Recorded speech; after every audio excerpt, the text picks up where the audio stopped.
आगे लोग उतरिए ना, 1 से 12 तक आप लोग को बता दिए थे ना। 13 से क्वेश्चन स्टार्ट था, इसमें 13 से है। आपको पूछ रहा है कि निम्नलिखित तथ्यों की व्याख्या करें कि प्रकाश की जड़त्व होती है। यानी इसमें 3 ऑप्शन दिया हुआ है, ठीक है। और पूछ रहा है कि किसमें कौन जड़त्व हो रहा है, ठीक है। जड़त्व का नियम पूछा है ना, होता है कि कूदने के पहले मनुष्य दौड़ता है, तो कौन गति लाएगा, कौन गति के जड़त्व, ठीक है। यानी गति कौन जड़त्व है, गति जड़त्व। आप लोग को 2 जड़त्व होता है, तो विराम जड़त्व, ठीक है। तो किसमें जाएगा ऑप्शन, गति जड़त्व में जाएगा, गति जड़त्व में। फिर आपका आता है कि साइकिल सवार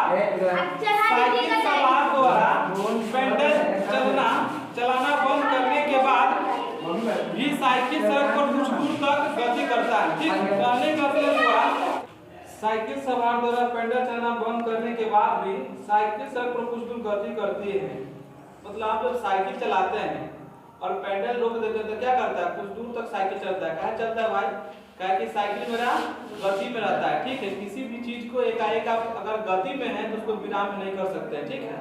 इसके लिए इसीलिए पूछ रहा है कि साइकिल सवार द्वारा पेडल चलाना बंद करने के बाद भी साइकिल सड़क पर कुछ दूर तक तो चलता है, ठीक है। इसका कहने तक ये कौन सा जड़त्व है, गति जड़त्व है या विराम जड़त्व है, ठीक। पूछ रहा है कि गति जड़त्व है या विराम जड़त्व है, तो आपका याद आएगा गति का जड़त्व। क्या जाएगा, गति का जड़त्व।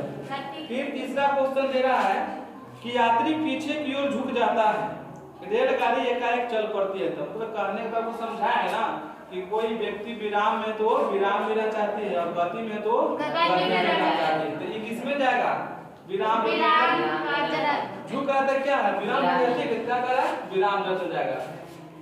14 का क्वेश्चन आता है आपका कि एक पिंड का त्वरण अपने गमन के दौरान 5 गुना हो जाता है, ठीक है।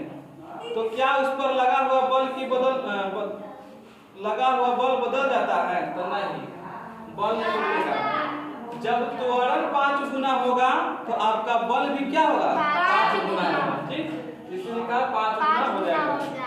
15 का कह रहा है कि 0.2 kg द्रव्यमान का एक पिंड मेज पर रखा है, उसका संवेग क्या होगा। 0 पर तो द्रव्यमान कितना है, 0.2 kg ना, 0.2 kg। तो सबसे पहले देखिए कि P बराबर क्या होता है, P बराबर m गुने v, P बराबर m गुने v। तो m कितना है, 0.2 kg, 0.2 kg। तो v बराबर कितना हो जाएगा, 0 मीटर प्रति सेकंड स्क्वायर, ठीक है। तो 0 मीटर वेलोसिटी हो जाएगा और आपका द्रव्यमान होगा 0.2 और गुने में ही वेलोसिटी v आ जाएगा। जब दोनों का गुना कीजिए तो कितना निकलेगा, 0 kg मीटर प्रति सेकंड, ठीक।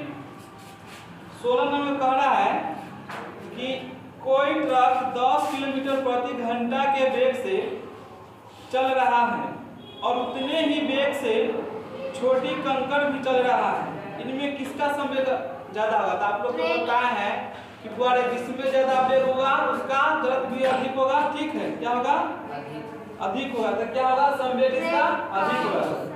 दोनों को कंपेयर करेंगे, क्या कहता है, कंकड़ में और ट्रक में, तो किसका संवेग ज्यादा होगा, ट्रक का, ठीक। यानी जिसका ज्यादा द्रव्यमान उसका ज्यादा संवेग, ठीक है। फिर कह रहा है 17 नंबर में कि गति के उस नियम को लिखे जो निम्नलिखित में लगा होता है। पानी में तैरना, ठीक है, पानी में तैरना, ये कहा जाएगा तृतीय नियम, यानी क्रिया प्रतिक्रिया के, ठीक है। यानी जितना आप आगे से पानी काटोगे उतना पानी आपको पीछे से क्या होगा, आगे की ओर धकेलेगा, ठीक है। फिर आपका कहता है 6 नंबर कि मेज पर पड़ी पुस्तक को वहीं रखना, मेज पर रखी पुस्तक का वहीं रहना, तो ये कहा जाएगा प्रथम नियम, ठीक है। यानी कहने का मतलब कि जो वस्तु, हर वस्तु क्या चाहता है कि अगर हम विराम में है तो विराम में रहना चाहते हैं, और गति में है तो गति में रहना चाहते हैं, कहा जाएगा आपका प्रथम नियम। किसमें जाएगा, प्रथम नियम में। फिर कह रहा है